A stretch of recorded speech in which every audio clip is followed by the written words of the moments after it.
Hello Chandu. Okay okay screen share చేయి. ఏం చెప్పాలా? ఒక్క నిమిషం.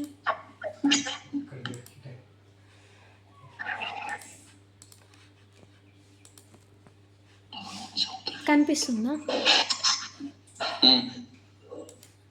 ఇప్పుడు ఎక్కడికి వెళ్ళాలి అంటే ఏది చూసుకోవాలి అన్నది కొంచెం ఈరోజు ఏం చెప్పారు వాళ్ళు? మీ పని ఏం చెప్పారు అసలు మీరు? ఇవి చెప్పారు కదా. అంటే నేను యాక్చువల్గా నాకు కొంచెం సిస్టమ్ ప్రాబ్లం ఉండే, నేను మధ్యలో జాయిన్ అయినా. లాస్ట్కి నాకు చెప్పింది అయితే 15 అంటే కొన్ని చార్ట్స్ ఇస్తారు, చేసి పంపించాలి అనేసి చెప్పారు అంతే. నేను జాయిన్ అంటే అయినప్పుడు ఏం అయితే చేయాలి? రివ్యూ అంటే చేసి ఏం చేయాలి? పంపించమన్నారు. అంటే ఇవి రివ్యూ చేసి మీకు ఏం కామెంట్ వచ్చింది, అది ఎక్సెల్ షీట్లో అంటే సాఫ్ట్వేర్లో ఏం చెయ్యొద్దు అని చెప్పిండు. ఓకే ఓకే ఓకే ఓకే అర్థమైందిలే అర్థమైందిలే. సేమ్ మాకు కూడా అలాగే చెప్పారు స్టార్టింగ్ లో. అంటే ఇప్పుడు కొన్ని క్లెయిమ్స్ ఇస్తారనమాట. అవును. క్లెయిమ్ లింక్ ఓపెన్ చేయగానే ఇప్పుడు ఈ క్లెయిమ్ సాఫ్ట్వేర్ వచ్చింది కదా, దీంట్లో ప్రాబ్లం ఎందుకు కనుక్కోవాలి నువ్వు. కాబట్టి ఫస్ట్ షీట్ ఉంది కదా, first billing information excel sheet ఉంది కదా, ఉంది. ఓపెన్ చేయవచ్చు ఎక్సెల్ షీట్. ఎక్సెల్ షీటే పంపించారా? ఓకే. ఆహా ఓకే. ఇది కోడర్ కామెంట్సా? ఒకసారి పైన క్లిక్ చేయి, బ్లూ దాని మీద క్లిక్ చేయి. బ్లూ హైలైటర్ బ్లూ దాని మీద క్లిక్ చేయి. ఇప్పుడు దీంతో ఇవి ఉంటాయి కదా, కీస్తో మూజీ, కర్సర్తో కాకుండా కీస్తో మూజీ, యారో కీస్. పైన లైన్ బ్లూ కలర్ దా. Okay. Blue colour line. Okay. Coder comments. Next chart status కంప్లీటెడా లేదా అని. ఇంకోటి కోడింగ్ రివ్యూ కేటగిరీ. ఓకే. ఇంకోటి డినైల్ రిజెక్షన్. ఓకే ఓకే మూజీ. Denial rejection sub category. Next course of action, sub disposition, పెట్టారింది coding work data. సరే, ఆ coding work date లో ఎట్ట పెడతామంటే కిందకు రా చెప్తా. కంట్రోల్ ప్లస్ 2 చుక్కల బటన్ ఉంటుంది చూడు, అలా కొడితే ఈ రోజు డేట్ వచ్చేస్తుంది అనమాట. ఈ రోజు వర్క్ చేసావు కాబట్టి ఓకే. అన్నిటికీ అది పెట్టేసుకో. ఈ రోజు మళ్ళీ పెట్టుకుందిలే. సబ్ డిస్పోజిషన్ వచ్చేసి ఫస్ట్ కి వచ్చి చెప్తా, కోడర్ కామెంట్స్ ఇంటికి వచ్చి కోడర్ కామెంట్స్ పోయింది. దాంట్లో ఏం పెట్టాలంటే, ఇప్పుడు నువ్వు క్లెయిమ్ రివ్యూ చేసావు కదా, దాంట్లో ఏం తప్పు ఉంది, ఆ క్లెయిమ్ ఎందుకు డినై అయింది, నువ్వేం చేసావు అని మొత్తం దాంట్లో టైప్ చేయాలన్నమాట. అర్థమైందా? నేను చెప్తా, ఉండు టైప్ చేయబాక, నేను చెప్తా.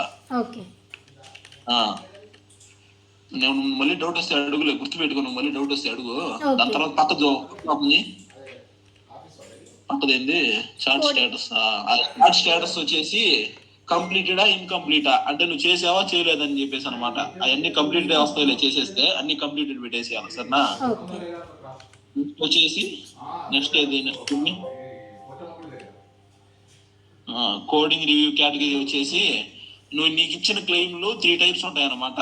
ఒకటి డినైల్, ఇంకోటి రిజెక్షన్, ఇంకోటి స్క్రబ్ ఎడిట్ అని ఒకటి ఉంటుంది అనమాట. స్క్రబ్ ఎడిట్ అంటే ఏంటంటే, మామూలుగా క్లెయిమ్స్ కొన్ని ఇంతకుముందు ఎప్పుడో ఇస్తారనమాట. అవేంటంటే ఏమైనా చేంజెస్ చేస్తే ఇది సాఫ్ట్వేర్ లో మిస్ మ్యాచ్ అయిపోయి స్క్రబ్ ఎడిట్ పడిపోద్ది. అంటే అది పనికిరాదనమాట, పనికిరాని క్లెయిమ్ గా పడిపోద్ది అనమాట స్క్రబ్ ఎడిట్ అంటే. అది మనం అక్కడ మెన్షన్ చేయాలా. నీకు డినైల్ క్లెయిమ్ మీద వర్క్ చేసేవా, లేకపోతే రిజెక్షన్ క్లెయిమ్ మీద వర్క్ చేసేవా అని చెప్పేసి. డినైల్ అయితే డినైల్ అని పెట్టాలా, రిజెక్షన్ అయితే రిజెక్షన్ అని పెట్టాలా, స్క్రబ్ అయితే స్క్రబ్ అని పెట్టాలా. పక్క దాని ఓపెన్. ఇది డినైల్ రిజెక్షన్ రీజన్. ఇది డినైల్ ఎందుకు అయింది అంటే, ఇప్పుడు నీకు డినైల్ దేని వల్ల అయింది? డయాగ్నోసిస్ సరిగ్గా లేదని అయిందా, లేకపోతే సిపిటి సరిగ్గా లేదని అయిందా, లేకపోతే ప్లేస్ ఆఫ్ సర్వీస్ ఆఫీస్ కానీ అవుట్ పేషెంట్ కానీ అది సరిగ్గా లేదని డినైల్ అయిందా, లేకపోతే మాడిఫైర్ ఏమన్నా డినైల్ అయిందా, అది దాంట్లో మెన్షన్ చేయాలా. సిపిటి అయితే సిపిటి, మాడిఫైర్ అయితే మాడిఫైర్, డయాగ్నోసిస్ అయితే డయాగ్నోసిస్. అది దాని పక్కన ఓపెన్ చేయి. ఇది వచ్చేసి డినైల్ రిజెక్షన్ సబ్ కేటగిరీ. ఇప్పుడు ఇక్కడ డయాగ్నోసిస్ పెట్టావు కదా, డినైల్ రిజెక్షన్ రీజన్ లో, అక్కడ ఒక డయాగ్నోసిస్ పెట్టావు అనుకో, ఇక్కడ డయాగ్నోసిస్ ఎందుకు డినైల్ అయింది, డయాగ్నోసిస్ నువ్వేం చేసావు అనేది, డయాగ్నోసిస్ కరెక్షన్ చేసావా, లేకపోతే డయాగ్నోసిస్ మిస్ చేసావా, అది ఏం మిస్ ఉన్నదో అది రీజన్ ఇవ్వాలా. అంతే. ఇప్పుడు ఇక్కడ నువ్వు డినైల్ రీజన్ లో డయాగ్నోసిస్ మిస్ అయిందని నువ్వు తెలుసుకున్నావు. ఓకే. డయాగ్నోసిస్ తప్పుగా ఇచ్చారని నువ్వు తెలుసుకున్నావు ఆ! కాబట్టి ఇక్కడ డయాగ్నోసిస్ పెడతావు నువ్వు డినైల్ రీజన్ లో. ఇక్కడ వచ్చేసి ఓకే. మిస్డ్ డయాగ్నోసిస్ అని పెట్టాలా. అంటే డయాగ్నోసిస్ లేదు కాబట్టి మిస్డ్ డయాగ్నోసిస్ అని పెట్టాలా. ఓకే. ఒకవేళ ఇచ్చుంటే అది తప్పు అయి ఉంటే ఇక్కడ ఇన్వాలిడ్ డయాగ్నోసిస్ అని పెట్టాలా. ఓకే. డయాగ్నోసిస్ అంటే టైప్ చేయొద్దు, డిఎక్స్ అని పెట్టి చాలు. ఓకే. అది ఇక తెలియకపోతే అడుగులో చెప్తాను. దాని పక్కన ఓపెన్ డౌట్ వచ్చినప్పుడు మళ్ళీ కాల్ చేస్తాను. Next course of action. Next course of action వచ్చేసి నువ్వు దాంట్లో ఏం చేసావు అనేది ఇప్పుడు డయాగ్నోసిస్ కరెక్షన్ చేసావు అనుకో, కరెక్షన్ కరెక్షన్ చేసావు అనుకో, కరెక్షన్ చేస్తే కరెక్ట్ క్లెయిమ్ సబ్మిట్ చేయాలన్నమాట. ఓకే. సబ్మిట్ కరెక్ట్ క్లెయిమ్ అని పెట్టాలి. లేకపోతే డయాగ్నోసిస్ కరెక్షన్ చేయలేదు, ఏమీ చేయలేదు, అంతా కరెక్ట్ గానే ఉంది, అప్పీల్ చేయొచ్చు అన్నారు అనుకో. అప్పీల్ అంటే తెలుసు కదా, అన్ని కరెక్ట్ ఉంటే అప్పీల్ చేస్తాం. అప్పీల్ చేయొచ్చు అని తెలిస్తే అప్పీల్ రిక్వైర్డ్ అని పెట్టాలా. ఓకే. అప్పీల్ రిక్వైర్డ్ అని పెట్టేసి లేకపోతే డయాగ్నోసిస్ కరెక్షన్ చేస్తే కరెక్ట్ క్లెయిమ్ సబ్మిటెడ్ అని పెట్టాలా. లేదు అంటే move to AR follow up అదే మూవ్ టు ఏఆర్ ఫాలో అంతే అట్లా పెట్టాలా. ఏదన్నా మెడికల్ రికార్డ్ కావాలి అంటే దాని పక్కన వచ్చేసి ఎక్కడికి మూవ్ చేసామని చెప్పేసి move to AR follow up, move to అప్పీల్సా అలా అన్నమాట. ఓకే. దాదాపు మనం అన్ని move to AR follow up కి మూవ్ చేస్తాం కదా. అన్ని అంటే ఇప్పుడు కరెక్ట్ క్లెయిమ్ సబ్మిట్ చేస్తే move to AR follow up పెడతావు. అన్ని కరెక్ట్ అంటే మార్కెట్ అప్పీల్స్ ఫాలో చేస్తావు. మీకు అన్ని ఎక్కువ ఏ ఇస్తారంటే ఏఆర్ ఫాలో అప్, అప్పీల్స్ ఇస్తారు అంతే. ఓకే. మేము కూడా చేసేవాళ్ళం స్టార్టింగ్ లో. మేము కూడా చేసి ఒక నెల అవుతుంది అంతే మేము చేసేవాడు. ఇది అవునా? ఇట్లా ఇచ్చారు మాకు. ఓకే. ఇప్పుడు సాఫ్ట్వేర్ ఓపెన్ చేయి.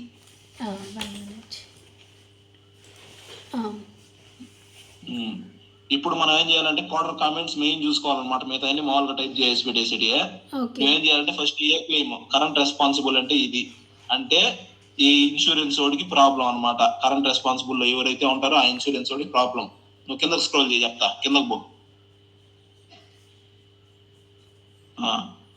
ఇక్కడ చూపించారు చూడు, బ్లూ క్రాస్ ఆఫ్ క్లారిఫోర్నియా అని చెప్పేసి పీపీఓ ప్రైమరీ అని. అది క్లెయిమ్ నేమ్, అక్కడ కూడా క్లెయిమ్ నేమ్ అదే ఉంటది. పక్కన క్లెయిమ్ హిస్టరీ వల్ల ఇది క్లిక్ చేయాలా? అది క్లిక్ చేస్తే అది కిందకి పైకి పోతుంది. అంతే. ఒకసారి క్లిక్ చేసి చెప్తాను నీకు. సైడ్ యారో మార్క్ మీద క్లిక్ చేయి అంతే. మూసుకొని పోతుంది, తెలుసుకుంటుంది అంతే. దాంట్లో ఏముండదు. క్లెయిమ్ హిస్టరీ ఒకటి ఉంది కదా, ఈ క్లెయిమ్ హిస్టరీ అని ఇక్కడ రైట్ సైడ్ లో అక్కడే దానిపైన అది ఉంది కదా, అది గుర్తుపెట్టుకో. క్లెయిమ్ హిస్టరీలో ఏం చూస్తామంటే ఇంత ముందు ఎవరెవరు పని చేశారు ఆ క్లెయిమ్ కింద క్లిక్ చేసి చెప్తా.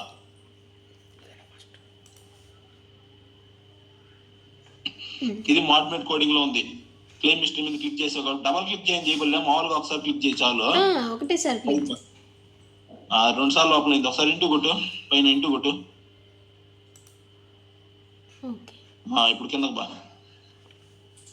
వెళ్ళా. దీంట్లో మార్కెట్ కోడింగ్ లో ఉందన్నమాట. ఇప్పుడు మనం ఎప్పుడైనా సరే ఫస్ట్ క్లెయిమ్ హిస్టరీలో చూసుకో అది ఎవరి దగ్గర ఉందని చెప్పేసి. మార్కెట్ కోడింగ్ అంటే మనం డీల్ చేయాలి ఆ క్లెయిమ్ తో. ఏఆర్ ఫాలో అప్ అంటే ఏఆర్ ఫాలో అప్ చూసుకుంటారు, మనం ఏం చేయని అవసరం లే. అట్లా ఫస్ట్ నీకు కరెంట్ రెస్పాన్సిబిలిటీ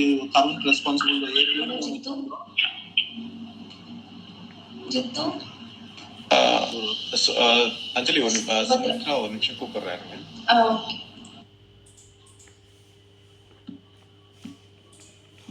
ఈ మీటింగ్ ఓకే. ఇది ఇక్కడ కరెంట్ రెస్పాన్సిబుల్ ఎవరైతే ఉన్నారో వాళ్ళని చూసుకొని ఇక్కడ మార్కెట్ కోడింగ్ లో ఉందా చూసుకోవాలి. ఫస్ట్ మార్కెట్ కోడింగ్ లో ఉంది కాబట్టి ఇది మనకే చెందుతుంది అనమాట. మనం కరెక్షన్ చేయాలి దీంట్లో. ఇప్పుడు ఇంటూ కొట్టేసి వెనక్కి వచ్చేసి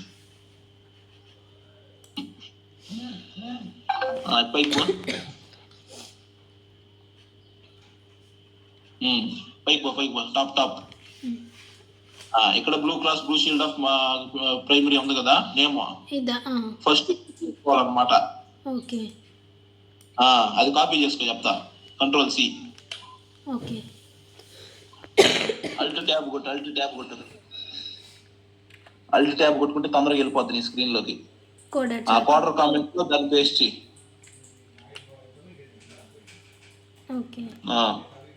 ఇది కొంచెం ఎక్స్టెండ్ చేసుకో, పైన నీకు కనపడదు. అక్కడ పైన కనిపిస్తుంది కదా బ్లూ క్రాస్ బ్లూ, అది కాదు ఇది కూడా ఎక్స్టెండ్ చేసుకోలే. ఇది ఉంది కదా యారో మార్క్ పైన, పైకి పో చెప్తా. అది కింద దాని మీద అక్కడ కొంచెం లైట్ క్లిక్ చేసామంటే నీకు మోబైల్ యారో మార్క్ కనిపిస్తుంది. ఎక్కడ కూడా కొంచెం కింద, అక్కడ కాదు. ఇప్పుడు ఈ బాక్స్ ఉంది కదా, ఈఎస్ఈటి అవి ఉన్నాయి కదా, ఈఎస్ఈటి లాస్ట్ లో ఈఎస్ఈటి దాన్ని కొంచెం పైకి పో. ఏం క్లిక్ చేయి బాబు, అంతే అయితే అక్కడ యారో మార్క్ కనిపిస్తుంది చూడు, పైకి కిందకి యారో మార్క్ కొంచెం మూవ్ చేస్తా ఉండి చెప్తా, పైకి కిందకి కొంచెం లెఫ్ట్ సైడ్కి రా,